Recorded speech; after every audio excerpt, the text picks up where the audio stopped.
ನಮ್ಮ ಹುಡುಗರು ಇವಾಗ ಆಲ್ರೆಡಿ ಮುಂದೆ ಹೋಗ್ಯಾರ. ಆ್ಯಕ್ಚುಲಿ ಹೇಳ್ಬೇಕಪ್ಪ ಅಂದ್ರೆ ಫೈನಲಿ ಇವಾಗ ನಾವು ಇಲ್ಲದು ಇನ್ನೂ ಮುಂದೆ ಹೋಗ್ಬೇಕು ನಾವು. ಭಾಳ ಅಂದ್ರೆ ಭಾಳ ಕೈ ಕಾಲು ಜೇರಿತಾವ್ರಿ.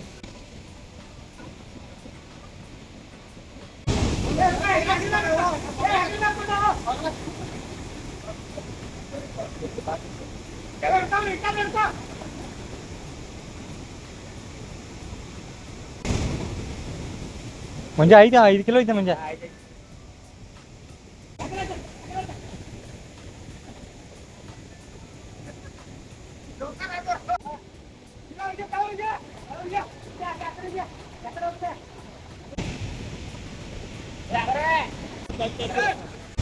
ನಮ್ಮ ಪಾಲ್ಸರ್ ಒಬ್ರು ಅನಾರ ವಿಜಯ ಅನ್ನ ಅಂತಾರೆ. ಆ್ಯಕ್ಚುಲಿ ಹೇಳ್ಬೇಕು ಅಂದ್ರೆ ಅವ್ರು ಬಿಲ್ಡ್ರ್ ಅವ್ರು ಆಲ್ರೆಡಿ ಈಗ ಒಂದು ದೊಡ್ಡ ಮೀನ ಬರ್ತಾರೆ ಅವ್ರ. ಏನಪ್ಪ ಅಂದ್ರೆ ಒಂದು 5 kg ಮ್ಯಾಲೆ ಈಗ ನೋಡ್ರಿ ನಮ್ಮ ಹುಡುಗ ಪೂರ ಜಡ್ಪಿನ್ಯಾಗ ಹೊಂಟಾನು. ಜಡ್ಪಿನ್ಯಾಗ ಇಂಥದ್ರೆಲ್ಲ